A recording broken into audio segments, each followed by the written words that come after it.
go.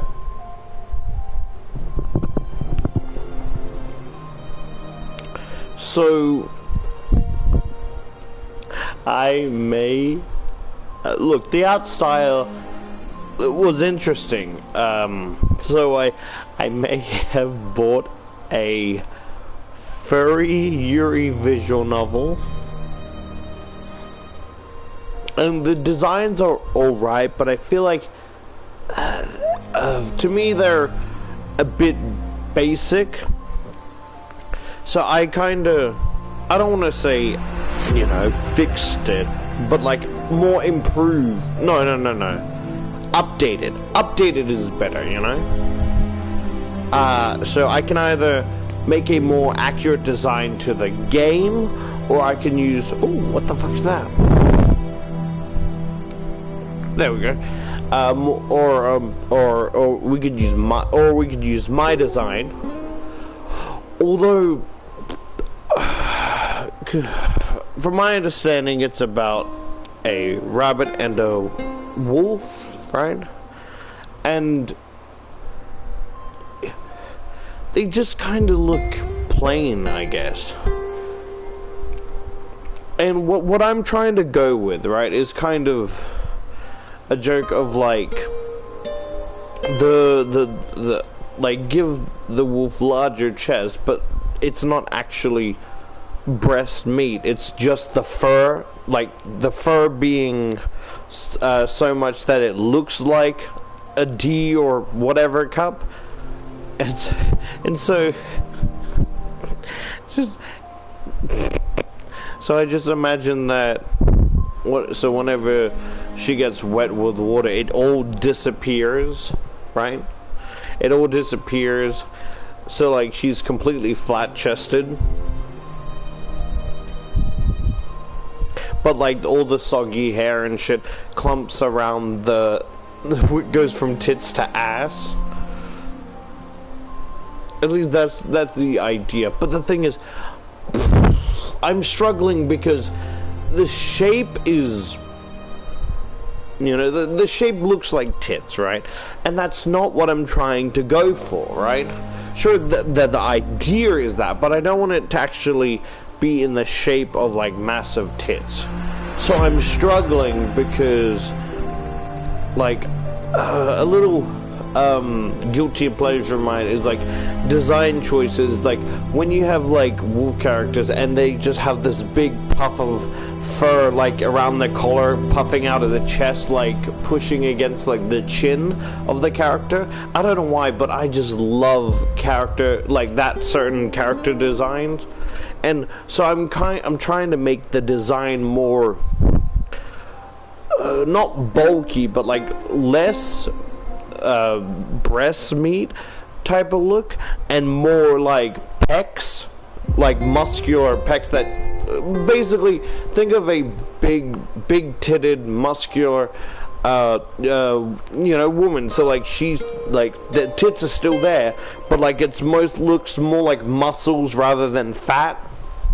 That's what I'm going with in the design, as well as a fanon and canon variant of this Charlotte,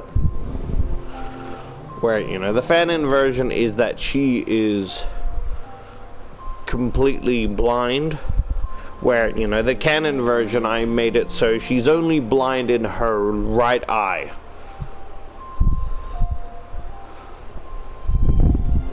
Because I don't know why, I find what's the word? I guess, I don't know, like, I think I might have hero complex or whatever, and it's like, so like take a damaged character and then have another character constantly worrying about the wounds, even though she's fine, but, you know, their partner really worries about, you know, who gave her the wounds. Does it hurt? You know, how gentle does she have to be with touching this part of her body? Like, so I just imagine,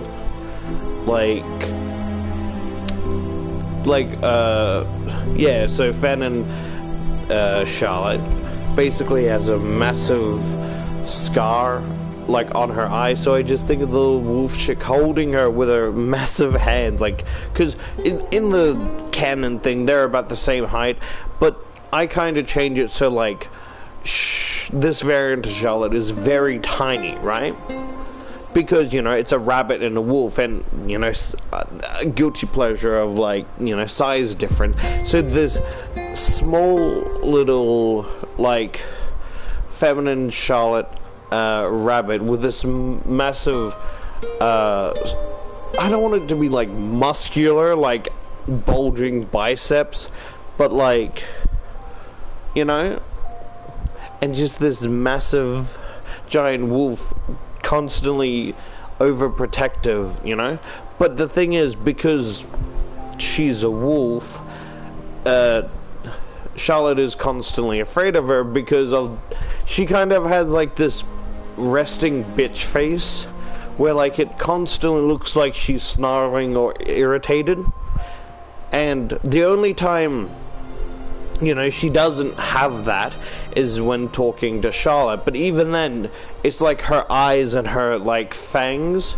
Because, like, I imagine, you know, when you see the design, it's a lot more colorful, right?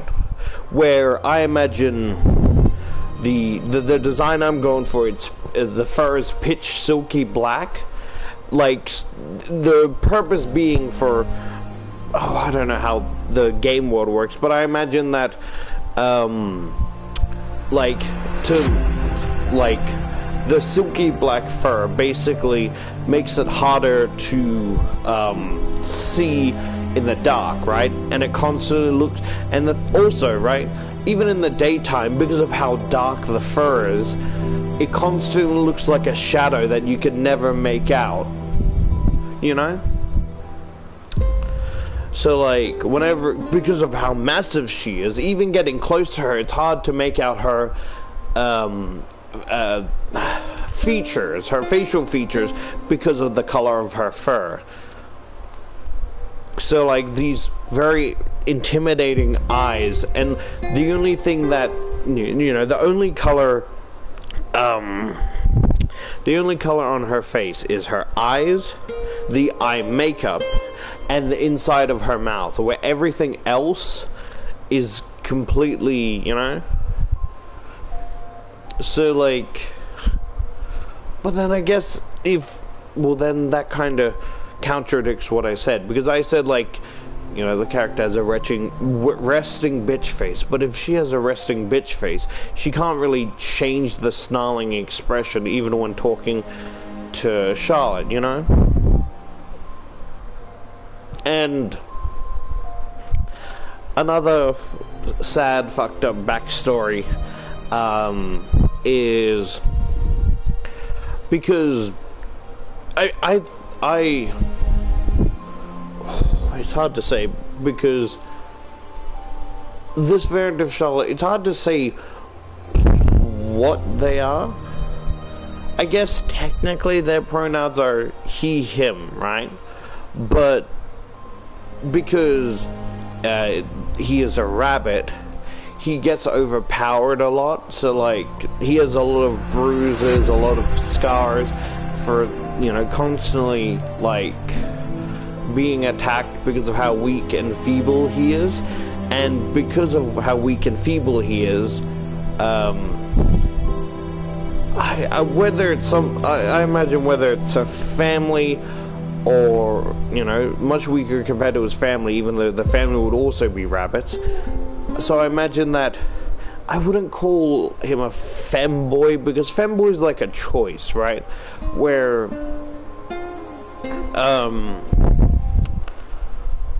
yeah, where like he's more forced into these girly clothings because of,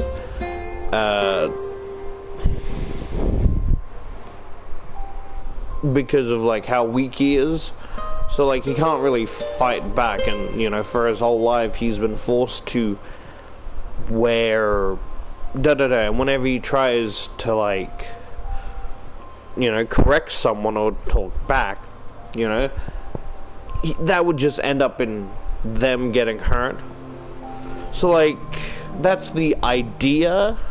But if you want to see them as a a femboy bunny with a massive muscular wolf GF, overprotective about every little scar and scratch that they have, you can see it as that way. But this is just the idea that I have, really.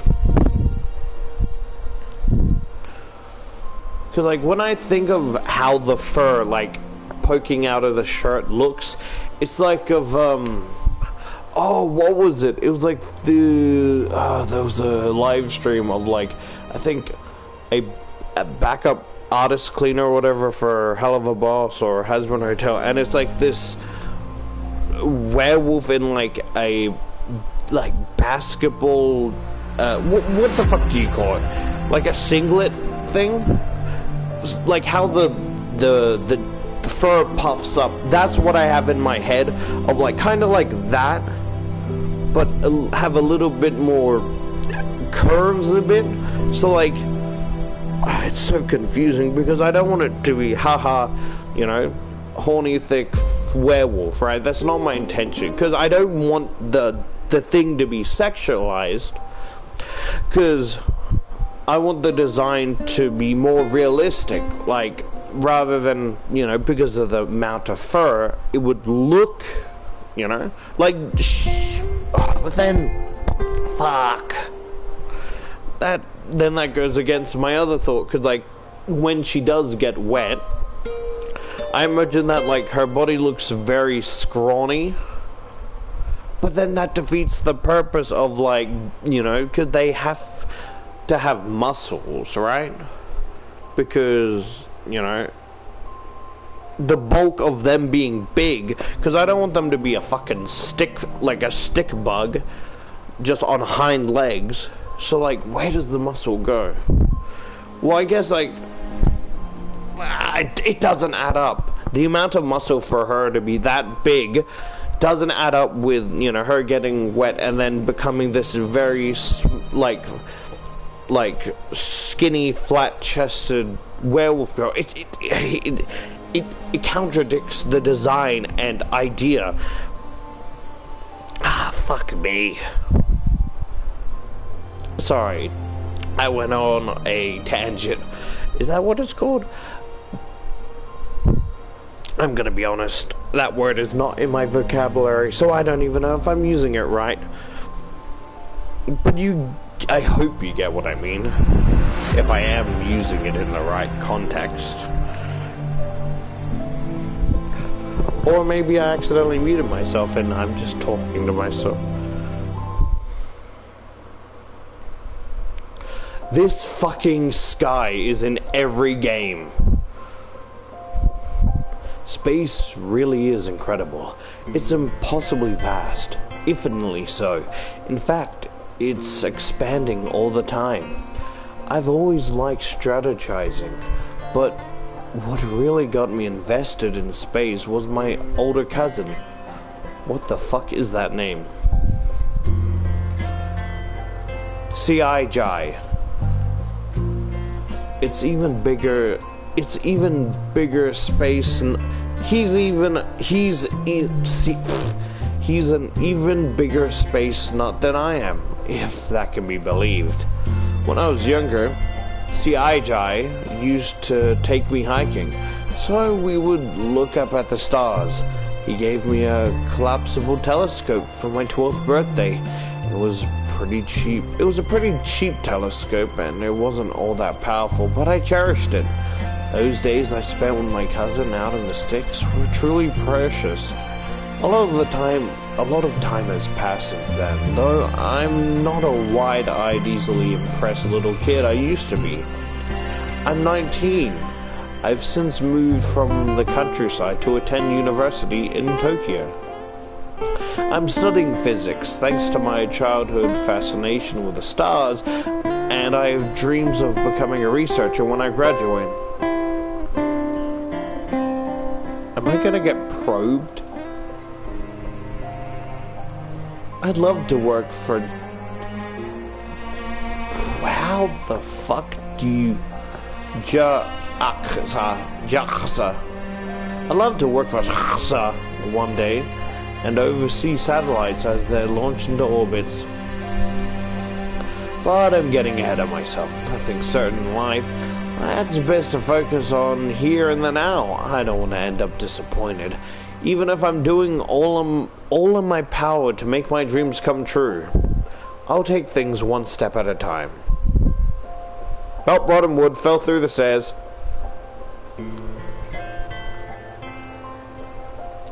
Since I've lived out in the sticks all my life, moving to Tokyo was initially a huge culture shock. Tokyo is busy 24/7, and with a huge amount of buildings and its writhed in perpetually flickering lights. I live in a rundown apartment block with a bunch of other guys around my age. I am stationed on the 3rd floor in a teeny room with a tatami floor that overlooks a parking lot and a bunch of Chinese restaurants. The smell of frying beef, loin, and pork belly wafts through my window every evening without fail, which ensures I always go to sleep hungry. I live in a pretty busy area, and cars go by every hour of the day. In the beginning, their constant humming used to bother me, but I've gotten used to it. I've been in Tokyo for 8 months now, and the regular hustle and bustle has become old hat. My passion for space hasn't waned during these months, but I've not had many opportunities to put the telescope CIJI gave me to good use. I still have it, old and worn though it is, but Tokyo's night skies are so crowded it's hard to get a good view of the stars. There's too much light pollution to contend with, not to mention all the actual pollution. The skies here are never as clear as they are back home. That's the one thing I miss about the countryside. I wasn't too caught up about leaving my childhood home, sorry. Sorry, I just thought of just a really fucked up meme I remembered. My bad. I wasn't too cut up about leaving my childhood home. On account of its critical lack of decent shops and the awful public transport, but the clear night sky were something special. I think I took them for granted. I had no idea before I left Tokyo what I'd be saying goodbye to. It's not all doom and gloom, though. I can't stargaze as often as I'd like, but I do have occasional opportunities to peruse the night sky. My university has a club devoted solely for stargazing, which of course I signed up for in a snap. I figured that I, alongside my new club members, would be making regular trips to the countryside to camp beneath the stars like I did with CIJI in my childhood. But my dreams of camaraderie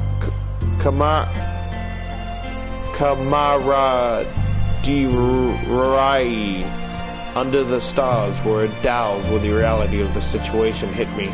My university's astronomy club is, to put it politely, somewhat lacking.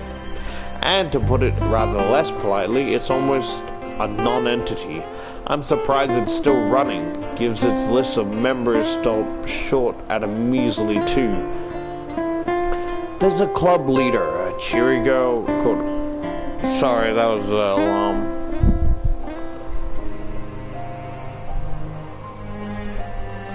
There's a club leader, a cheery girl called Akai Sakai Hayorai. One year my senior and me. Takagai Haru. And that's it. The end. Ceased Finai. We're the only members of the astronomy club. I'm stuck dealing with Hayorai all alone, and boy, is she a lot to deal with. For example, flashbang. Hey, Haru! It's good to see you again this morning.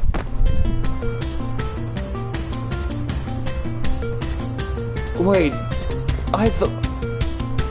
Oh, I thought I was her. I thought it was a lesbian relationship. I'm a dude? That fucking sucks. Get your arms off me, filth.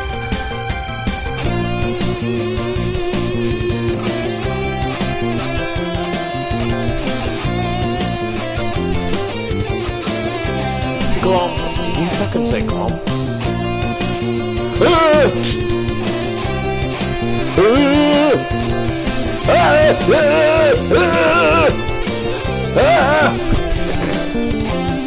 Sounds like my balls are getting tased. Testing if my balls are conductor.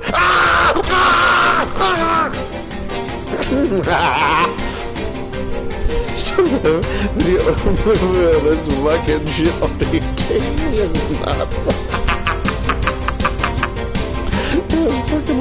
It's just why is the audience so choppy? Fucking killing me. Behind you! I start surprised as I feel a soft sensation pushed against my arm.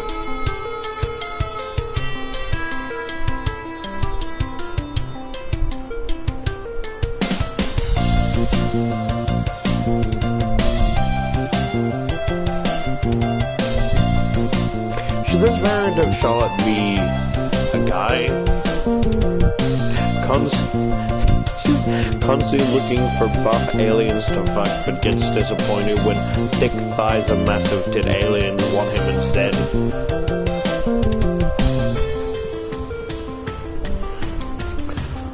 I probably shouldn't be surprised as I am, given how often this scene plays out, but it shocks me all the same. I've only just stepped outside and I'm already being assaulted. Police! It is her! The woman who touched me without consent! Arrest her for being such a verminous filth! But Your Honor, you see, she has to be beheaded, for she lacks some bitches! Death penalty.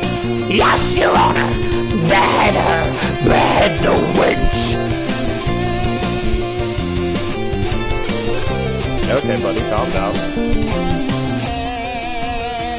Yeah, let me test audio because I don't want to go too far in if nobody can hear me.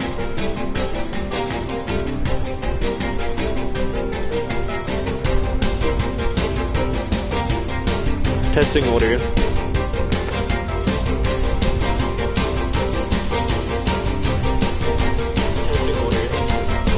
Audio is fine, but it's really fucking quiet compared to... I have that set around my neck because I feel self-conscious whenever I do feminine voices and such, but I get kind of into character that I kind of... Mostly what I'm saying is the music kind of takes me out of, you know, getting into character, and like I feel self-conscious with all these noises and shit.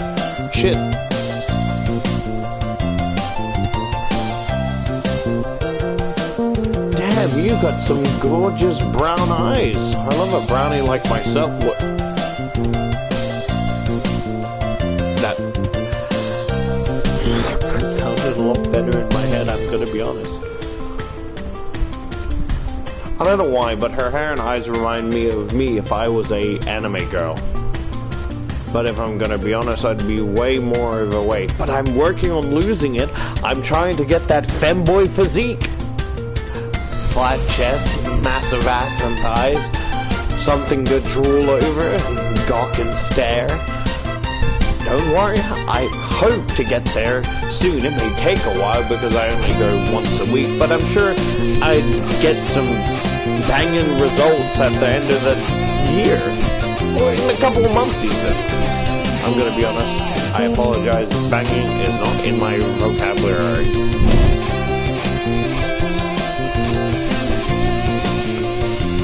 How are you, Haru? Are you doing well?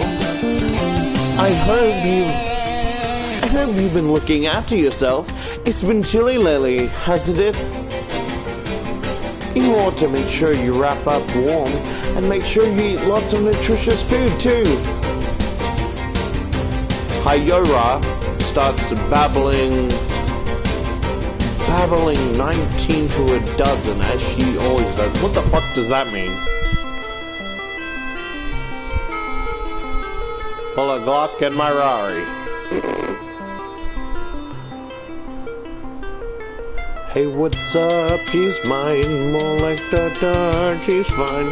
It's been stuck in my head to the fucking gangster Peter Griffin, Bart Simpson, and the fucking SpongeBob. And you don't know what I'm like talking about. Must be so fucking confused. But if you've seen the image I'm talking about, it fucking kills me. It's hard to get any words in when this girl is around, but I have at least to make an effort. Hey, Hayorai. I try to wrench my arm free of Hayorai's pincer-like grasp. To little avail, she's clinging to me hard, as though she's afraid I might disappear. Which, if I'm being fair, wouldn't be a wholly baseless... I do not care for this woman. I do not care for any woman other than family.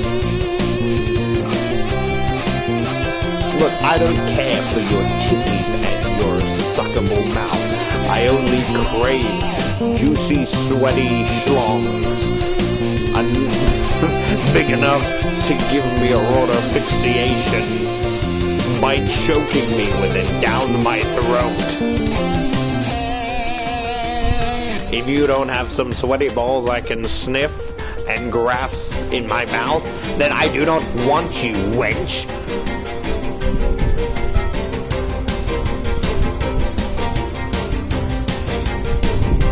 Trippy shaft make me happy. What the fuck does that mean?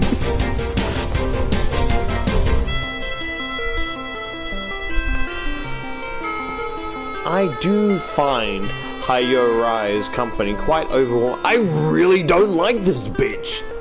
Well, damn. I mean, I get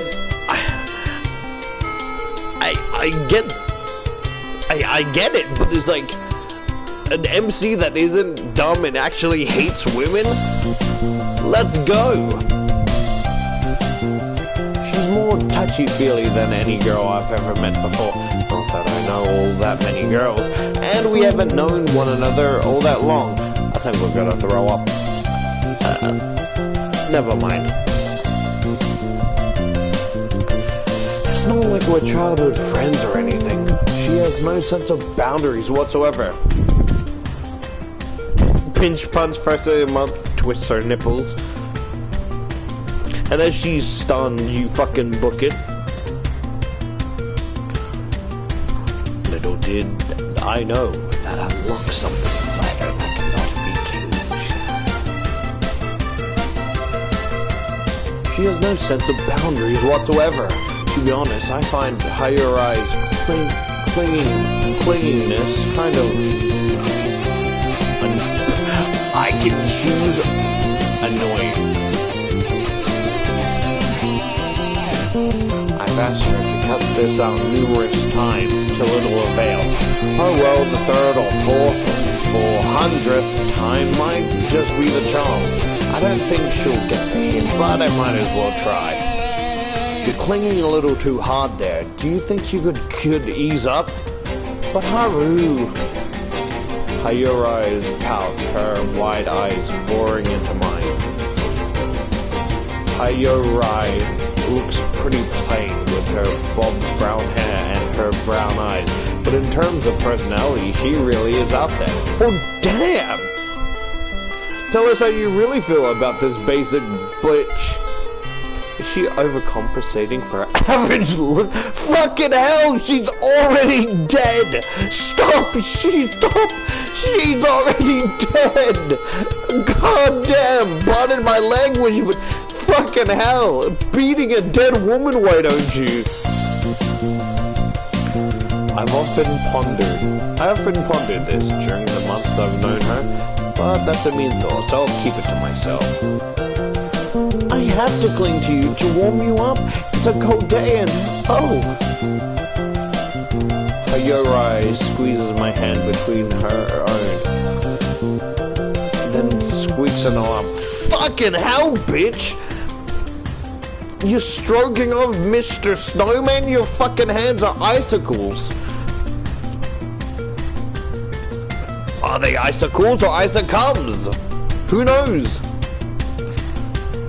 Why don't you wear gloves? The weather reporter said it was below zero. Isn't that like a space alien game? Well, what about you, bitch? You're saying, oh, why don't you wear gloves? What, so you can fucking steal them from me? No, thank you, bitch. It's alright. I used to live in the countryside. It got even colder there. I'm used to it. Wow, that's so cool. You always act so tough. Hayori giggles, then snuggles even closer to me. She let go of my hand.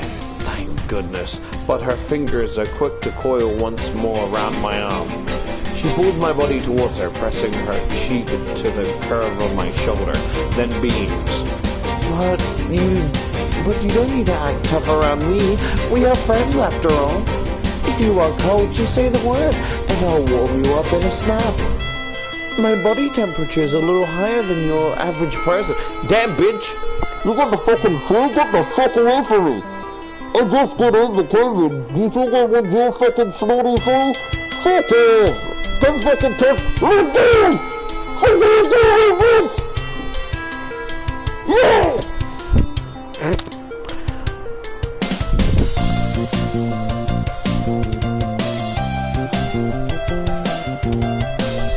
Like, she's knocked unconscious with a bloody nose.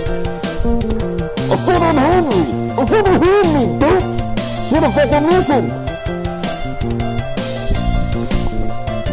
Looks around to see if anyone saw, picks up a pile of snow and puts it on her face, hoping she'll suffocate him in her unconscious state.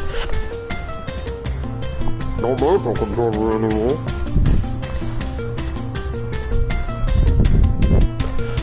Though that should be expected, given I'm not an average person at all. She's an alien! Kill her!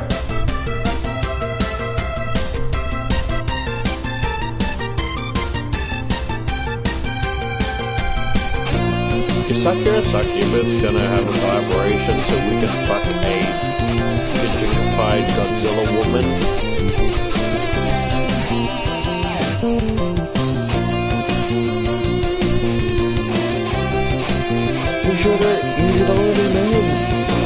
You should already know that by this point, though, so I won't bore you with the details.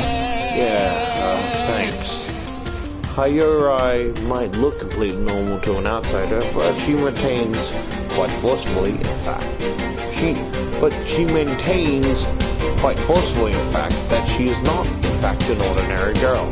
She believes and said that she is an alien. I was pretty unnerved when Hayori first told me about this insane theory, and to be honest, I'm still unnerved.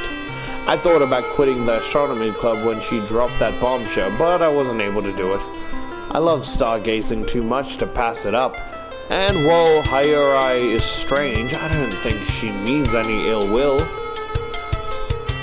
Look, I don't think she means ill. She's a nice girl, really, but a bit too attentive to my needs, and I definitely don't dislike her.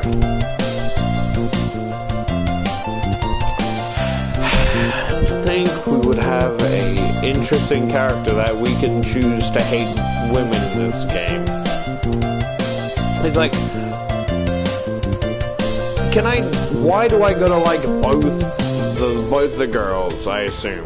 Because the other one's on the cover. I honestly thought this main character was, you know, I thought she was the MC and the other girl on the cover was the alien, and we would have a sweet lesbian like relationship. I just mean, if you give me the option to hate someone, let me hate someone.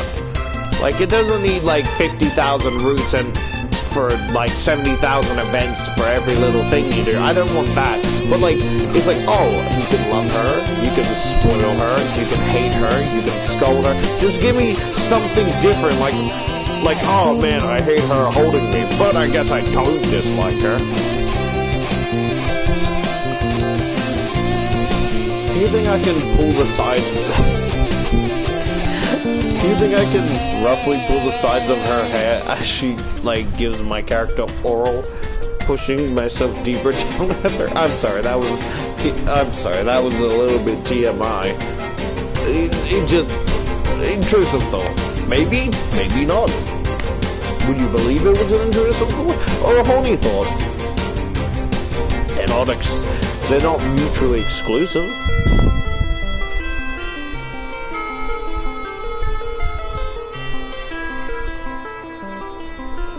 If it weren't for me, the Astronomy Club would have only one member, and it would be forced to disband. I know how much her club means to Hayuri. I'd hate to be the harbinger of its demise, even if it's on its last legs. I'm willing to tough out Hayuri's Hayuriness, at least until the end of the semester, but...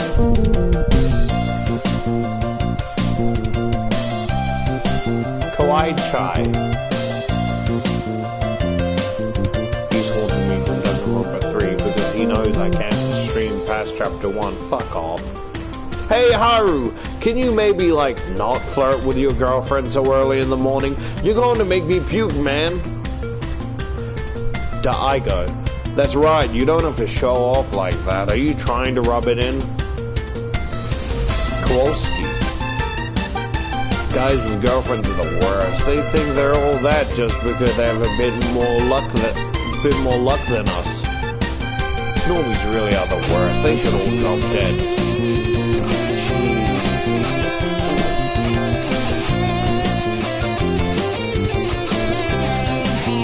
Yeah, people keep pronouncing my shit as cheesy when maybe that's my point, but like I hear it through like, right? G. That goes J, right? E, you know? E, right? Z, right? You know, and then, I don't know why, mates, but usually you get what I mean? So it's supposed to be G-Z. But due to my fucking lack of retarded motor skills, I didn't foresee that anyone could fuck it up, but maybe I fucked up in the first place.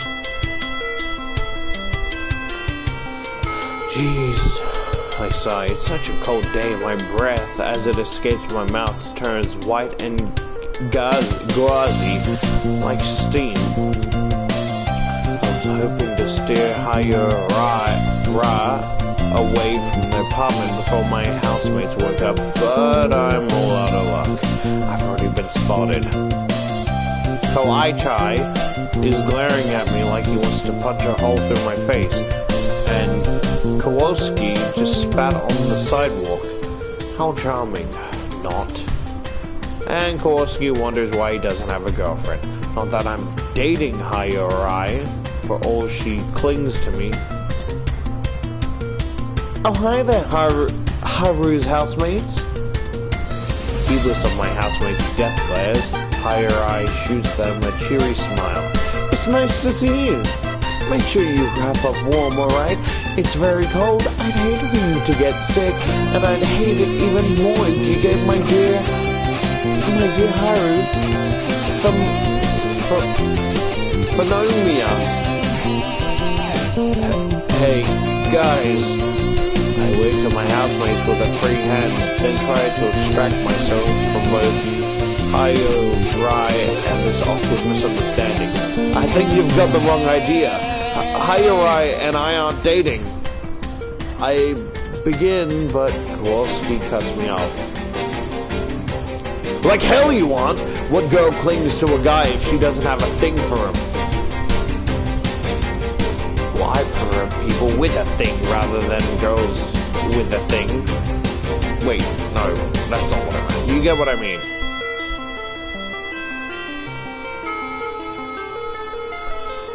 I'm not stupid, you know. I can see what's going on. This girl totally has the hots for you. Well, I don't have the hots for her, so shut the fuck up before I blow you.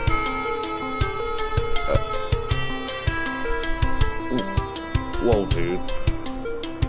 Would it be better if I said with a gun? He just slams the door. Kowalski's right. It's so obvious. You can't trick us with that. We're not dating bullcrap.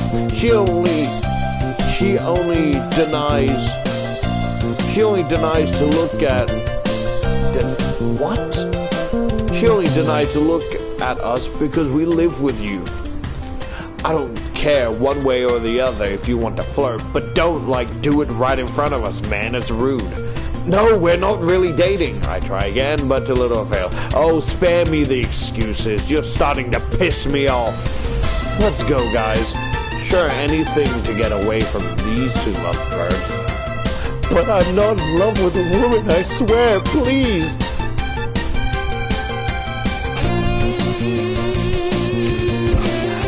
Unhand me, womb haver!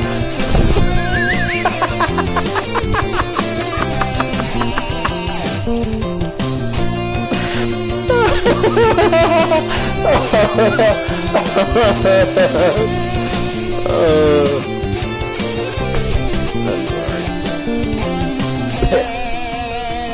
Kowalski spits on the ground again before departing, skulking along in his beaten-up winter coat behind Kawai-chai and Daigo. I watch them head off down the street and sigh. It's not yet 8 o'clock and I already feel exhausted. I'm tired of being at odds with my housemates thanks to Hayurai. I used to get along with Kawai-chai pretty well until Hayurai begins to cling to me like this.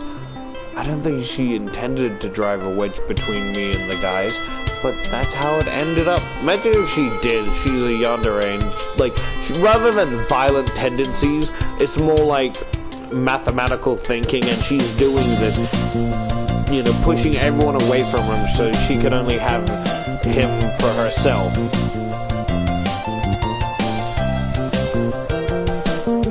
But that's how it ended up. Maybe I'll feel less bitter about this if we were actually dating, but we're not. Pardon me. It's all a genuine misunderstanding. But how can I tell my housemates that? They refuse to listen to me. Hell, if I was in their shoes, I wouldn't listen to me either. Hayurai's closeness does look awfully suspicious. If only they understood that Hayurai has a few screws loose. That might salvage some goodwill from the wreckage of our capsized friendships. But then again, maybe not. I shouldn't hold out any hope. Did somebody say hope? Man, I love hope.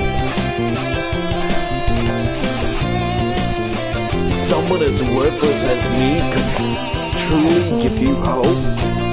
As long as it destroys despair, I will be the worthless, beautiful hope that you desire. For I am Nagito Kameeda, the ultimate lucky student. Such treacherous, how worthless as someone as me could understand what true hope is, to rise above the rest. Trash like me wouldn't understand, but you are an ultimate talent. You have so much potential to get rid of this disgusting despair, and when you do, I will be your stepping stone. Use me, step on me to raise and reach that hope. And maybe someone as pathetic as me would have a use finally. Until then, I will just revel in despair until you can reach the hope to cleanse us all from this despairful event. Who the fuck is that guy? No, let's just keep moving before he spots us. How rude. Hayurai peers at me, her arms still looped through mine. Every time it says Hayo, my brain tries to autocorrect it and say Poyo, and I keep thinking of fucking Kirby. I'm like, is this Kirby with tits? What the fuck? And then I was like, oh no, it's someone else. Oh, I shouldn't scratch that. That's, ooh, yeah, it's getting inflamed already. Are you alright? You've gone very quiet. You aren't cold, are you? No, I'm fine. I'm just thinking about consider scolding Hayurai and think better of it. She never listens to me. I doubt it too much good. And in any case, I don't want to upset her. I like to think of myself as a gentleman. Oh, it's nothing, really. I force a smile, then try to shrug Hayurai's grasping arm off mine. Would you mind letting me go? It'll be hard to walk to university with you clinging like that. I don't want to be late. Oh, right, you have a point. Golly!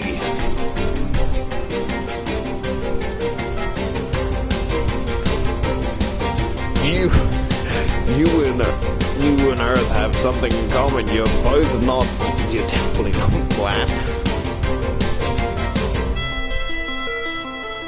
Fuck, this would be an attire. This would be some attire I would wear to look cute. I don't know about the shirt really, but like the whole coat and skirt, I could see myself wearing that if I was a chick. But if I really wanted to like look cute, see, I want to mix and match clothing, you know? Be a tease, be a temptress, lead you down a sinful path. So I can really see myself, you know, shit. But I would replace the little cotton thing around the neck with like a hoodie part. Sorry. When I see you, I just can't help myself. The embarrassed reactions of you humans are simply too charming. Oh, so you're just playing with me now. You're a human too, you know. I mumble under my breath, but Hayura doesn't seem to hear me. She's good at convincingly blurting out remarks that conflict with her warped worldview. At least she lets go of me at long last, which is something of a mercy. I do wish she relinquished her grip on me earlier, though it would have saved me a lot of scrutinizing glares from my once-was trio of friends. Dun dun dun dun dun dun dun dun dun dun dun dun. Bad time trigger. I actually don't know if that is the bad time trigger thing. Shall we head over to the campus then? Yes, let's. Hayurai beams at me, her choppy brown hair shifting about her face. Let's go together. We've a lot to discuss. We still need to plan out the finer details of tonight's hot pot party. Oh yeah, I'd almost forgot about that. Pardon me. It's good that you have me to remind you about these things, and then, isn't it?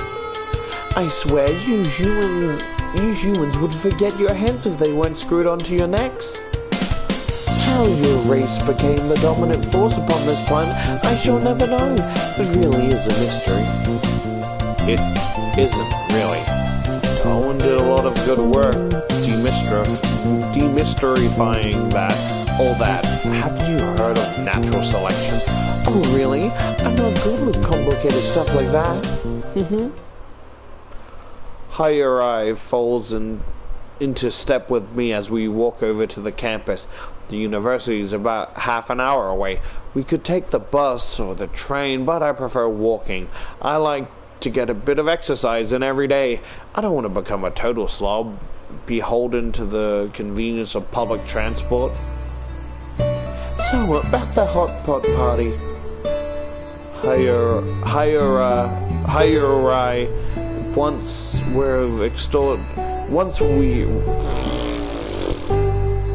Hayurai says once we've exhausted the subject of natural selection, I think we'll have it in the astronomy club. No, the fuck we won't. I'm not getting all the fucking macaroni and fucking sloppy joes like on the telescope and shit. After we're done stargazing on the roof, I'll start cooking pretty late, maybe around 21 o'clock. What the fuck is that? How does that sound? Do you think you can hold out until then? That should be fine, yeah. I offer fuck! It's the I that fucks me up. I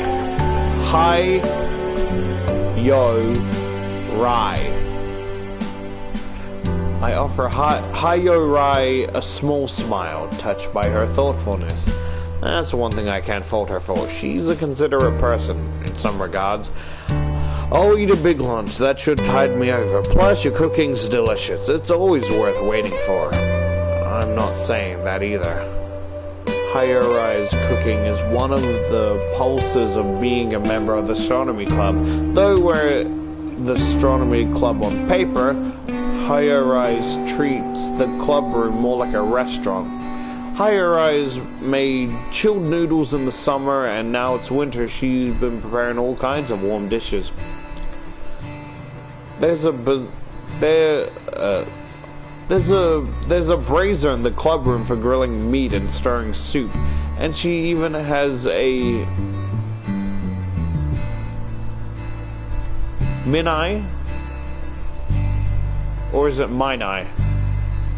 She even has a Minai fridge to store ingredients. The fridge is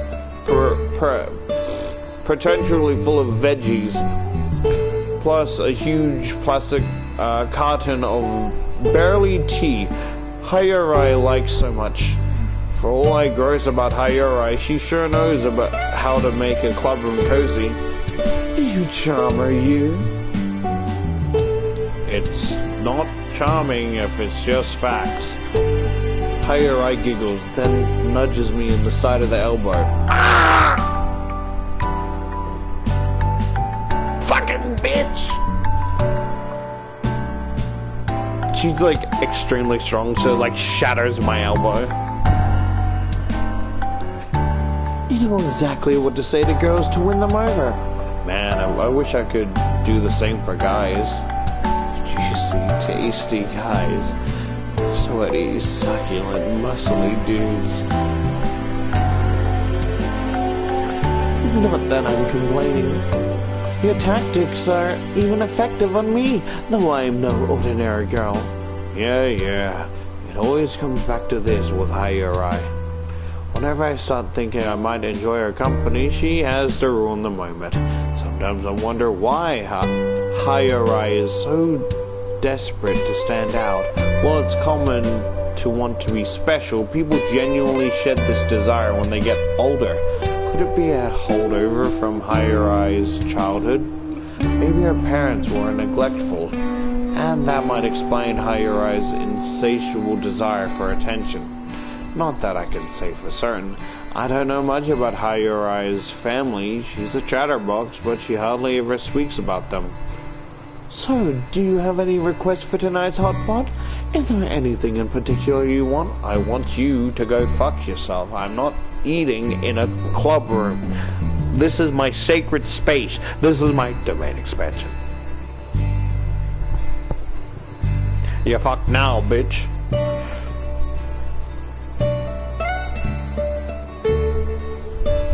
What was that one meme where it's like, oh, I got you now, bitch, and then it's benevolent chef. Not really, though I do like enokai mushrooms. Well, yeah, those are practically a given. Who doesn't put those in a hot pot? Me, bitch. That's a good point. Then, I weigh up my options, all while running a hand through my hair. What about rice cakes? I'm pretty fond of that. No, Peter, do not eat the rice cakes!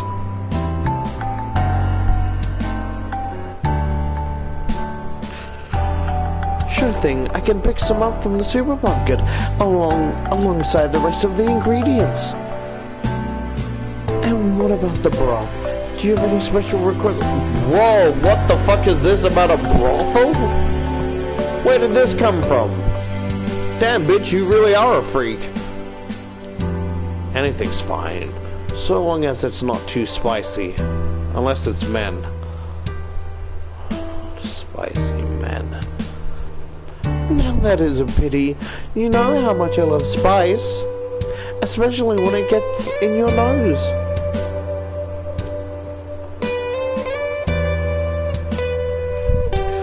You give me spice, and I'll give you a spice surprise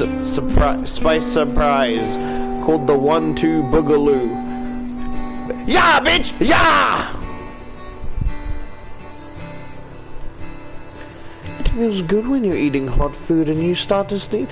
What is this? Bitch got a sneezing kink? Every time she sneezes, she blows a fucking tank load.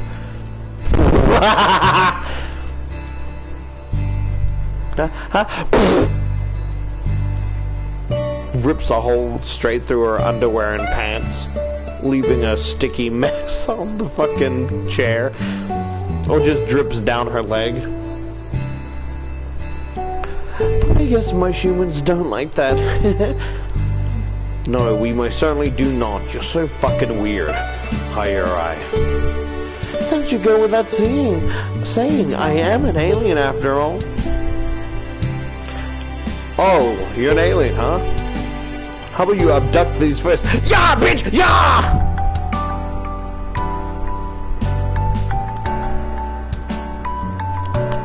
Yeah, I know. She told me about it enough times. Not that I believe her. Her family name is Akai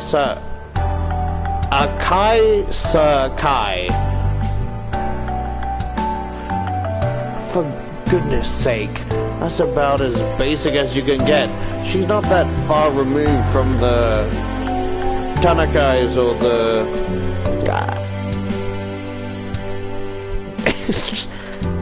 But in English, you would refer to them as the Suzukais of this world. How many families called Akai Sakai dwell in space? Not many, I'd be willing to bet. If her family name was something like, oh, I don't know, Cloudwalker, I might be more willing to take her wild claims about her alien lineage more seriously. But she's way too normal. Everything about Higher Eye is normal, really, save for those delusions of hers. Sometimes I wish Higher Eye wasn't such a good cook.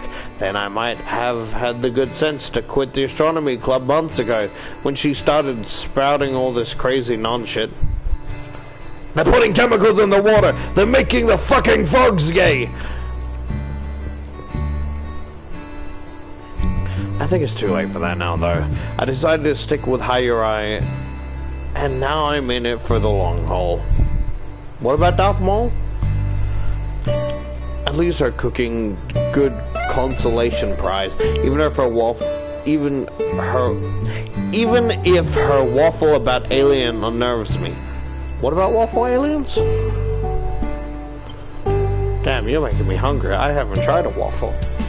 Hey, Haru. Higher Eye's footsteps come to a halt. She peers at me, linking her arms through mine once more, and pouts. No touching, bitch! Yeah, bitch! Yeah! Why aren't you saying anything? I don't have anything to say, but I just told you I was an alien. Doesn't that warrant some kind of reaction? You tell me you're an alien every day. I've gotten used to it. How can you get used to it? Higher Eye pouts. It should be a revelation, particularly for a guy like you who loves space. Doesn't it excite you? I mean, if you were either the Predator or an alien I can fuck. Well, maybe the Predator, because the alien, I've seen what the internet done to the alien, and I'd rather some buff, muscular alien dude that can tongue me down with his little teeth lips. It's lost its luster. Haru, I don't think you're treating this with the gravitas it deserves. In fact, sometimes I think you don't believe me at all. Sorry, I was smiling. I don't know where that all went. In fact, sometimes I don't think you'd...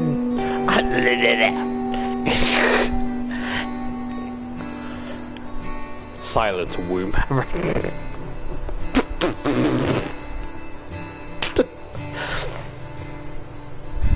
Like little dick, womb hammer.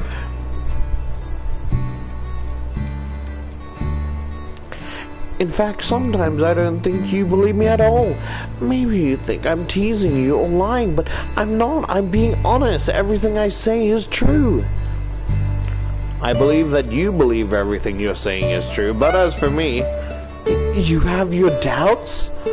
A few, yeah, I mean, I clear my throat. Excuse me. Oh, fuck. Even as a fucking shit post, I'm cringe. Oh, fuck, I'm cringing. The fact that I would even joke about that makes me cringe. I tried watching that series. Like, I tried someone watching it and reacting to it. I couldn't get behind it. Like, they're like, oh, this story, da-da-da. It's just a fucking toilet with a head in it. I can't get behind it. Because even the YouTuber I would, they're like, whoa, dude, the story is developing. What do you mean, story? It's a singing head in a toilet with fighting giant speaker men. What lore? I just couldn't watch it because it's the same fucking thing but in different locations. I don't want to be mean to Hayuri, not after she's been so kind to me, but I don't want to indulge her. You don't look anything like an alien. You seem like a regular human girl to me in every regard. That is what you think, but how can you say that for certain? You've never seen my whole body. Right, I frown. Is that supposed to be a pickup line? Is that how you're interpreting it? Hayuri smiles vaguely. Maybe it is. I don't think I'd mind if you saw me naked. I don't trust other humans, but you are special to me. Am I not special to you too? Hayuri peers at me, her expression winsome. We are friends, aren't we? We are, sure, but it's because we're friends. There are some things we shouldn't do, such as getting naked in front of one another. That far surpasses the boundaries of mere friendship in my eyes, at least. Now, we've really got to hurry, or we'll be late for class. I'm going to run. What? Hey, Haru! Hayuri calls me after I take off, the soles of my sneakers slapping against the dull gray sidewalk. I can't see Hayuri's face anymore, but I bet she's pouting.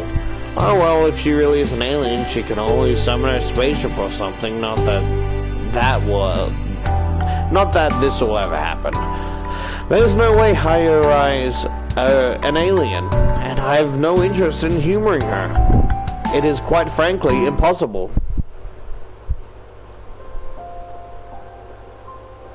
I eventually arrive on campus, no thanks to Hayuri, and head over to my first lecture of the day. I take a seat in the middle of the auditorium and take notes while my professor talks. Damn. I wish they could have just added some people. Even a professor, like, give me a professor, whether a hunk or a fuckable dad figure. I don't care, just give me something. I'm pretty passionate about my education, even this far into my course, which is more than can be said for some of my classmates. A few of my fellow students are slumped in seats at the very back of the room, trying to catch a covert 40 winks. Don't ever call sleep that again, I swear. I wonder I wonder if they stayed up last night partying. That's not an uncommon occurrence, even during the weekends. I guess it is. Shit, my bad. I guess it is Friday, and my peers just couldn't wait for the weekend. I don't really go to parties myself, unlike the others.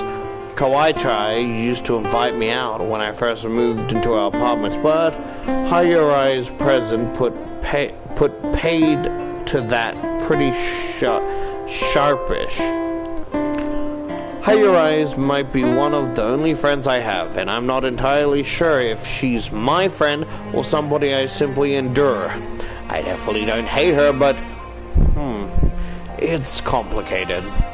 Our relationship isn't nearly as complicated as physics, however. I have to focus so I don't lose track of what the professor is saying. I'm kept busy in lectures and seminars for the lion's share of the day. Fridays are peculiarly hectic for me. It's...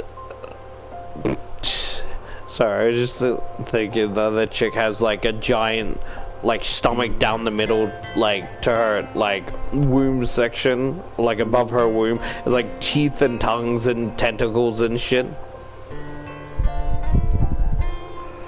Oh yeah, no, sorry. This is how I eat. Then what is that mouthful? Oh, impregnation. Then what about down there? Wouldn't you like to find out? It's a little after 18 o'clock when I finish my finish my final class, and the sky is already dark. Since it's January, the sun sets up pretty early. The campus is usually pitch black at 5:30 or so. What the fuck are you saying to me right now? I feel tired thanks to all that frantic note-taking, and it's on my weary limbs I haul myself off to the astronomy club room. I'm gonna be honest, I haven't had much sleep. I just need something to do, otherwise I'm gonna go crazy, because I don't want to sleep yet. The astronomy club is located in an out-of-the-way spot on campus, a bit behind the library. This is the oldest block of the university, and it's in dire need for refurbishment. The floor are wooden, and they creak when stepped on. Damn, imagine the rough sex on the floor. Imagine the creaking. Like something from a horror movie. The windows, we know, are dirty from years of neglect, and all the doors creak. This building is so woefully dated, I think it really might be a relic of the Taisho era? That's not how you spell error.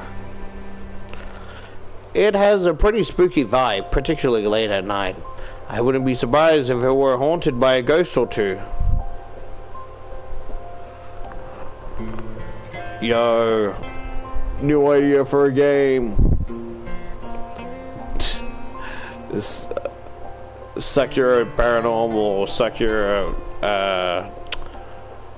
Poltergeist, some shit like that. Not that I believe in ghosts, of course. They're even less scientific than aliens. There is at least a possibility that aliens might exist, though none have been recorded. Sorry, Hayurai, but you don't count. There is no hard evidence, however, that suggests ghosts might be real. All fortune tellers are crooks, no matter what they say, and seances are a bunch of balonies. I know that logically, and yet...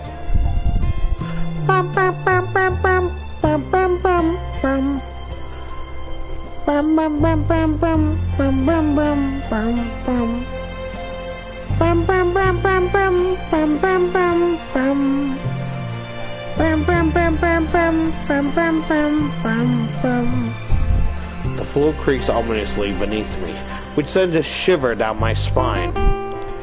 This building really does give me the creeps. It's so old, only a few rooms are used. The tiny clubs with hardly any members get shunted here. It's like the Karuta Club, which commands the ground floor, and the Occult Club. I don't really interact with members from either club.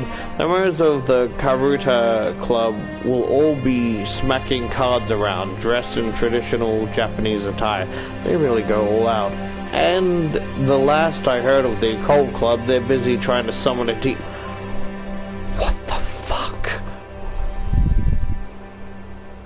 Yo, what happens if this is based in the past, right?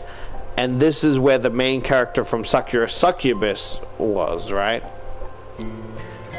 And the demon they summoned was the queen demon, the queen succubus, and kinda, you know, at least that's my theory, my headcanon.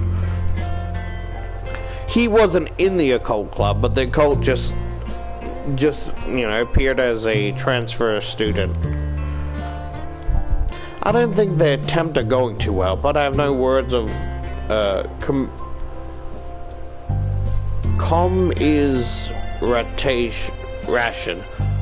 commiseration to offer them. This place is eerie enough without it becoming a meet-up place for the denizens of hell. Eventually I make it to the 3rd floor, where the astronomy club is located. I open the door, which parts with a rattle like a dying man's last breath, and let myself inside. This old man died. Hey Haru. Oh, that's actually a really cute outfit.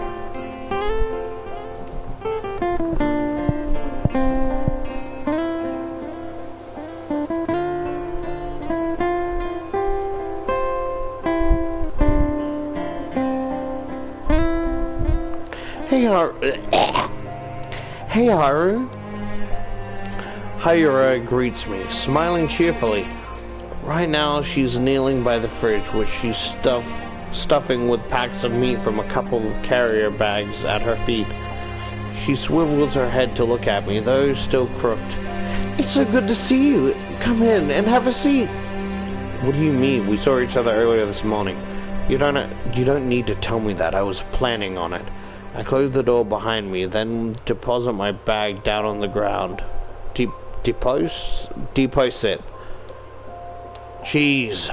I sink onto the well-worn couch with a sigh, not even bothering to remove my coat. That sounds too much like hard work. I'm beat. Did you have a busy day? Yeah, it was pretty intense. My hands are aching from taking so many notes. You could always use a laptop, you know. That might make things easier. A pencil and paper is so old school. I guess. I lean back on the couch and look up at the ceiling, frowning. It's rare for Hayuri to come out with anything so sensible, but even she has her moments. I prefer using a pen and paper, though. It feels easier to take in information if I have to write out each character. Plus, it's what I'm used to. We didn't use laptops at my school very much. You went to a small school in the countryside, right? Uh-huh. It was really tiny. There were maybe 80 kids there, if there. Wow. Hayuri whistles. That is small. Coming here must have been a culture shock.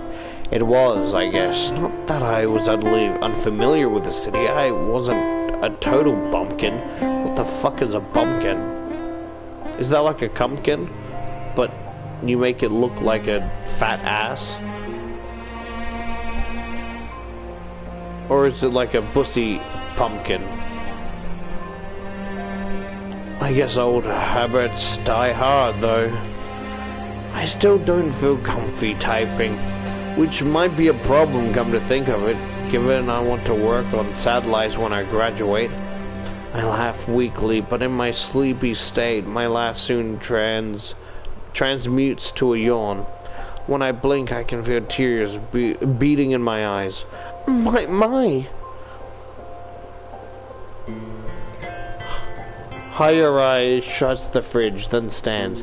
She surveys me with a sweet smile, her head tilted, and says, "You really must be tired. Perhaps you should have a quick nap." "Is that alright? I don't want to ruin our plans for tonight." "Oh, don't worry about it. It's fine.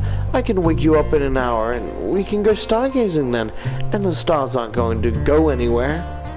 In fact, I think it's better if we wait. It's a bit too cloudy to break the telescope out now. Why would we break a telescope if we're gonna fucking use it?" "It's right there, you fucking imbecile! What do you mean break it out? It's fucking behind you!" "Can you see, Swiper?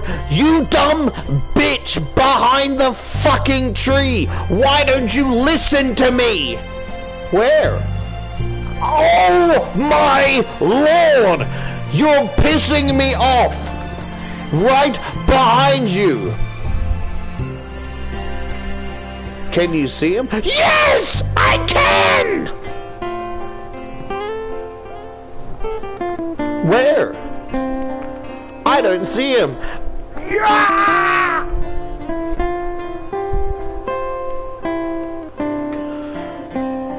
Right, that sounds good. I yawn again, but I stifle it with the palm of my right hand. There's a red welt on the inside of my index finger, I note. That must be from gripping my pencil too tight. I get calluses pretty often. Maybe I have sensitive skin. Do you like how your skin feels in your body? You don't? Take it off. Pull off your skin. I wonder if this is a sign that I should start using my laptop during lectures. After all, it seems a waste to have one and not use it. It costs quite a lot of money. My family isn't the wealthiest. I yawned again. Oh, fuck. Jinxing, bitch. The couch in the astronomy club is pretty soft, despite it being so old. It's comfortable. It's comforting embrace. Sorry.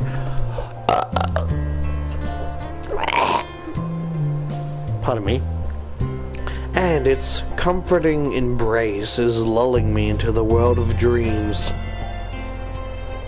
If I wake up and she puts my head on her lap, I'm biting the closest thing. My eyelids fall shut, and my breath soon begin to even out. I thought it said my breath begins to evade. I think I'll take you up on that nap.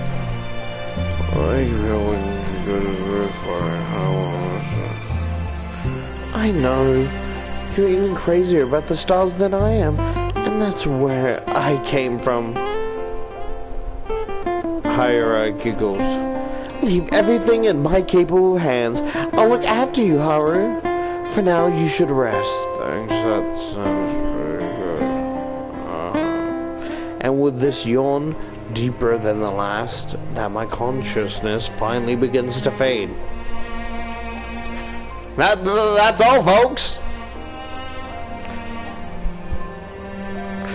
It's just Porky Pig, but someone turned him into a cute anime girl with like massive tits that's weighing him down, like he's struggling to hold himself up, like at the end screen.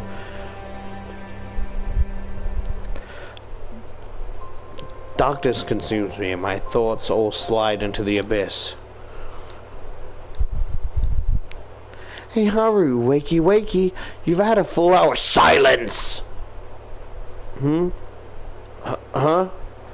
I'm stirred from my torpor by a hand upon my shoulder. I gently exhalation of egg against my cheek. I shiver. Slowly I crack one eye open, then the other. Hey there, Haru. Hayura greets me with a smile, her expression soft and gentle, like a watercolor painting. She's kneeling in front of the couch, her face only inches away from mine.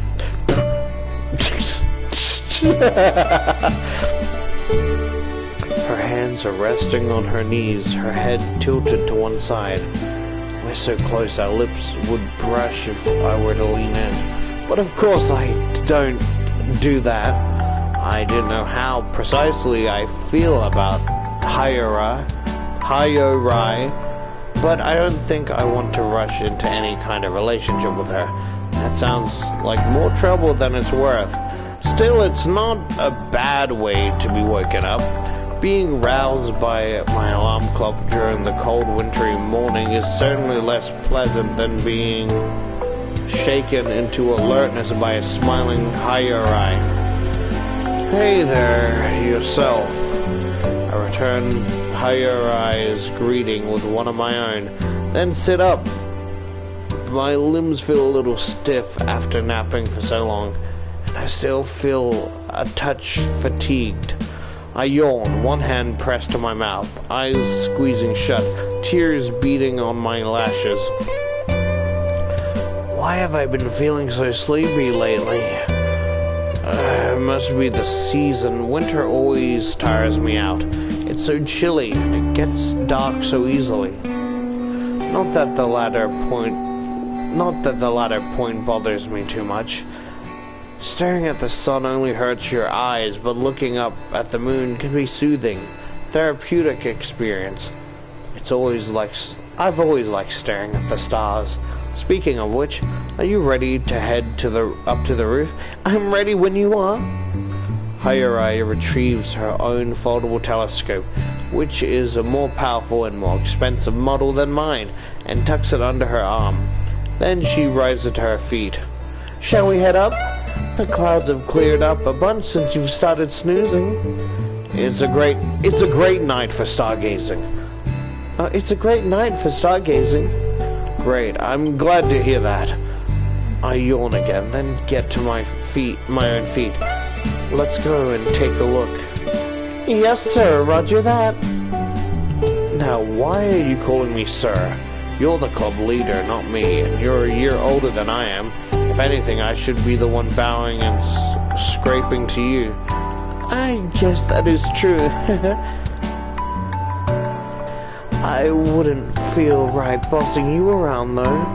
I value you too much to treat you like that. And besides, you're the only member left in this club other than myself. I can't scare you away. I'm relying on you to stick by my side, even if everybody else has left me. That sounds kind of needy, Hayurai.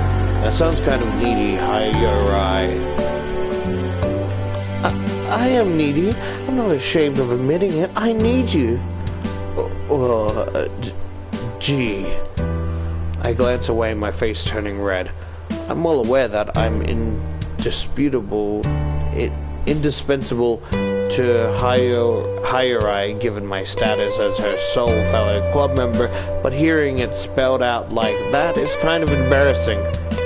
Hayurai sounds so grateful. I wouldn't be surprised if she started groveling at my feet. Not that she could right now, given the telescope wedged beneath her arm. I doubt she'd want to drop it. It's a very delicate piece of machinery. I should change the subject, for both the sake of my stammering heart and Hayurai's telescope. Ah, shit! Back! Which is just as indispensable to the astronomy club as I am. Its destruction would put a bit of a damper on the night. I'm happy to hear that, I guess. Right now, however, we shouldn't be worrying about who owes who what. Let's just look at the stars. Alrighty then.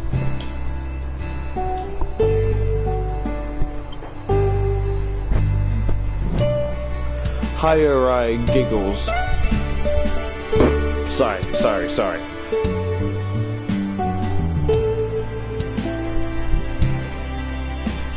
I was just laughing.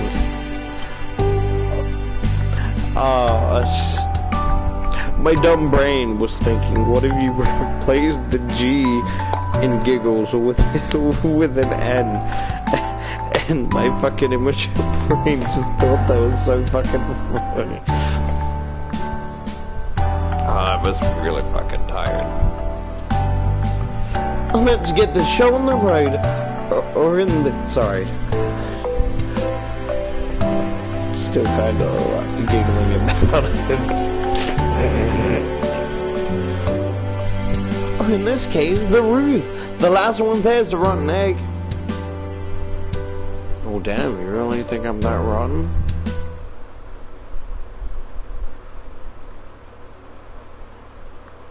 Half an hour later. Golly. I'm gazing, but not at the stars. I think I can spot 2 massive suns. Man, I wish I was that fine. I mean, not really wanting chest, but more curves around the waist and hips.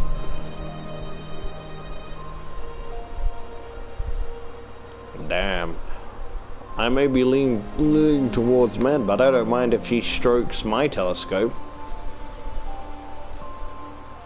Wow, the stars all look so clear tonight. It almost feels like we weren't even in Tokyo. Well, damn, bitch, get some food. Sorry, I was talking to myself. We could be out in the countryside, away from all the lights in the cars. It's incredible. You can tell the feminine voice is kind of veering back and forth because 1, I need to drink more water, and 2, I'm fucking exhausted.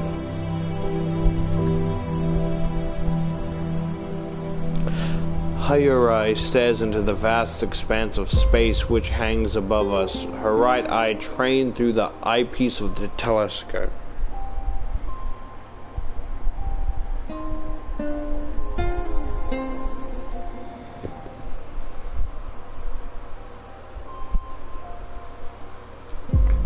Trained through the eyepiece of her telescope. The telescope is set up by the edge of the roof, its optical tube tilted back and its thick lens directed at the sky. Hayuri has been hogging the telescope ever since we got onto the roof, but I can't really fault her for it. The telescope does belong to her. I'm fine with waiting for my turn. Venus looks so close tonight, it almost feels like I could reach out and touch it.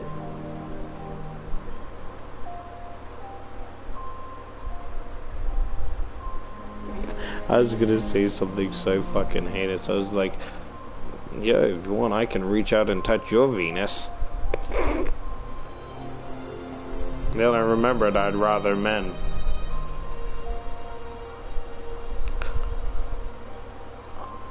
I wonder if that's an omen of good fortune.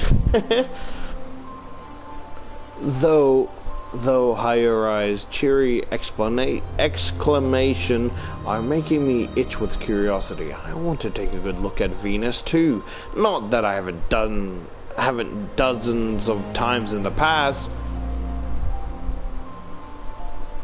Seijai used to point all the planets and the constellations out to me during our walks. It's thanks to his tutelage that I've become so good at identifying the facets of our solar system.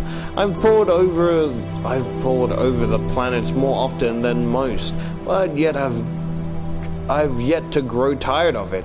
Space is an endless source of fascination to me, perhaps because space itself is infinite. There's only so much you can see of it with a telescope, but new discoveries are being made by scientists all the time. I'd kill to get my hands on one of the heavy-duty telescopes they use at... I would literally kill. Slowly does a dramatic turn towards this bitch.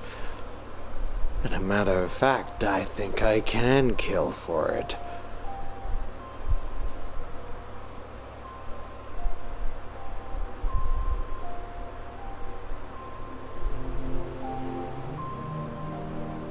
Well, maybe not quite. I don't like the sight of blood, but there's not much I wouldn't be prepared to do.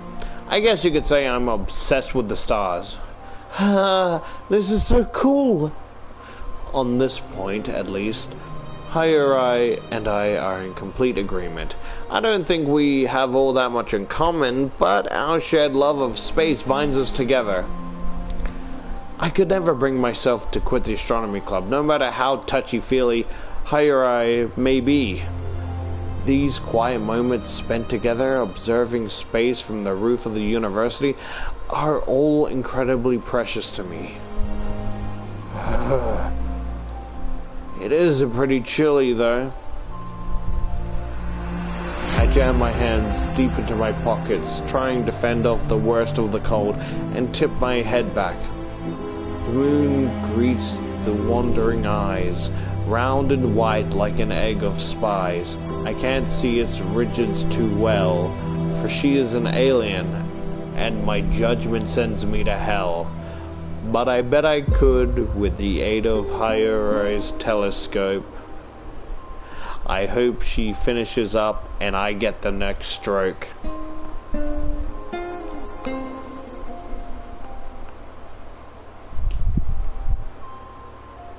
The moon is easy. Let me go back and redo that properly. The moon greets my wandering eyes, round and white like an egg. I can't see its ridges too well, but I bet I could with the aid of Hyuri's telescope. The moon is easy to spot, but no less fascinating for it.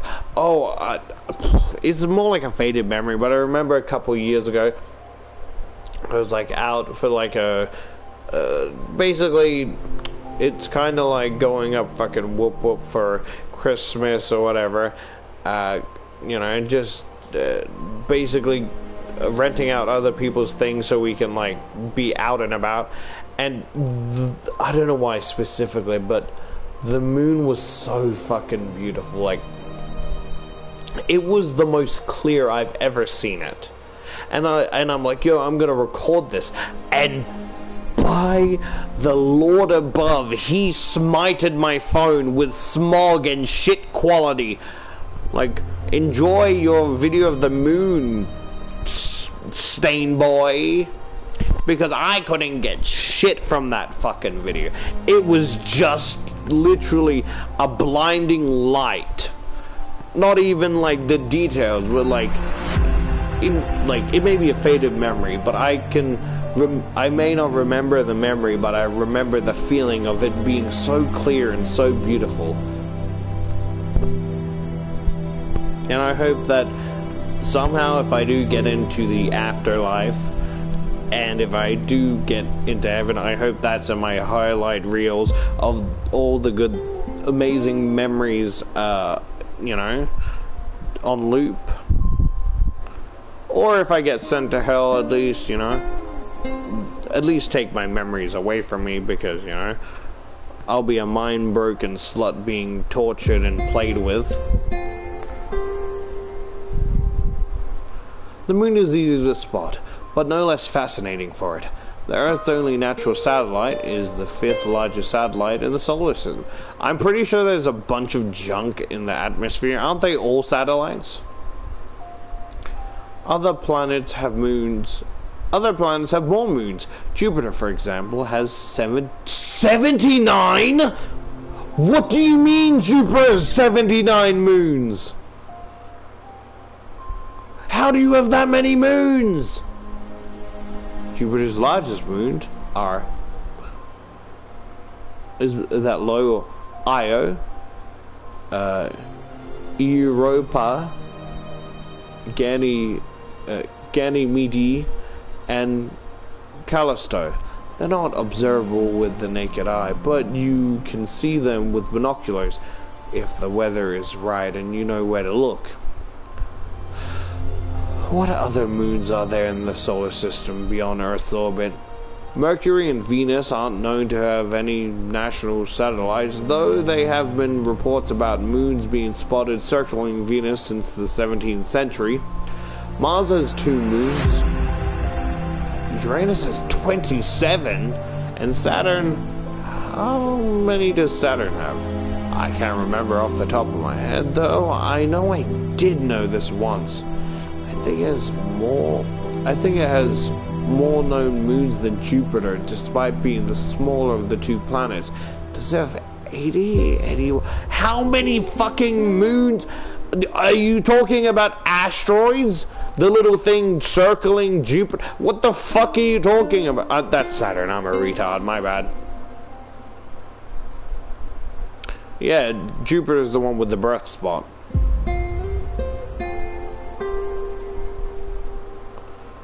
What are their names? I can't remember. Most moons are named after gods and goddesses, figures from equinety. That's a big word. I don't know what that's from. I'm not too interested in Greek and Roman myth, but studying space got me into reading up on these old legends too. It's all pretty interesting. But not even my musings can fully distract from how cold I am. As much as I love the planets and the moons that circle them, I'll be glad to get back inside to sample Higher-Eye's hot spot. My poor fingers feel frozen.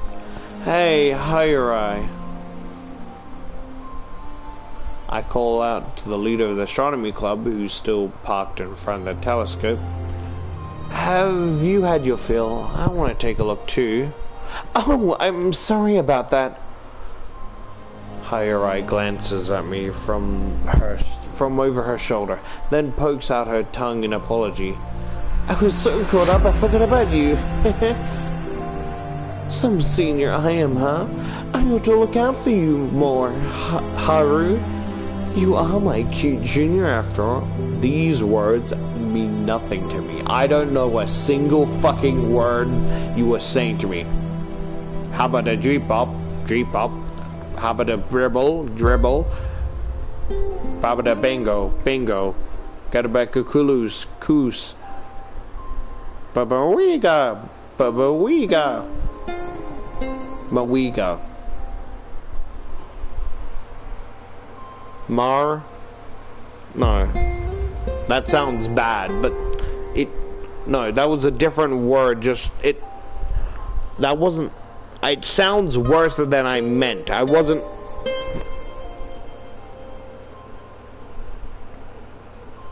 Oh, fuck. I was trying to quote that fucking video or whatever, where it's like Baba Dab Droop, you know, and like just making up random words, and then I just realized that it sounded so close to something else, and I didn't even mean it. Oh fuck. Well, it's not the actual word, but fucking hell is it close.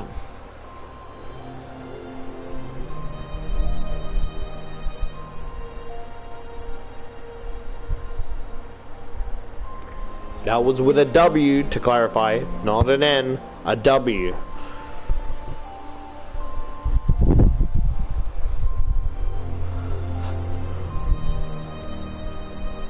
It almost sounds like Mario is my... I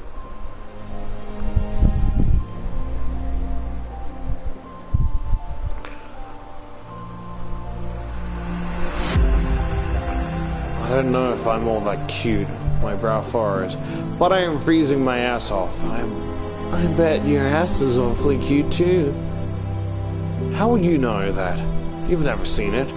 Maybe not, but I can always imagine. Whoa, you are a freak. Golly.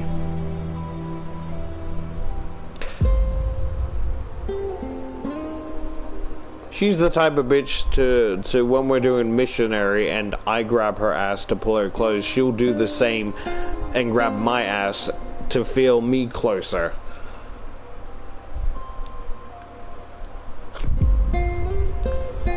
Higher Eye titters, then steps back from the telescope. She gestures towards it, dropping me a bow as she does so, like a butler. It's all yours. Please feel free to take a look. Why, thank you for your kindly...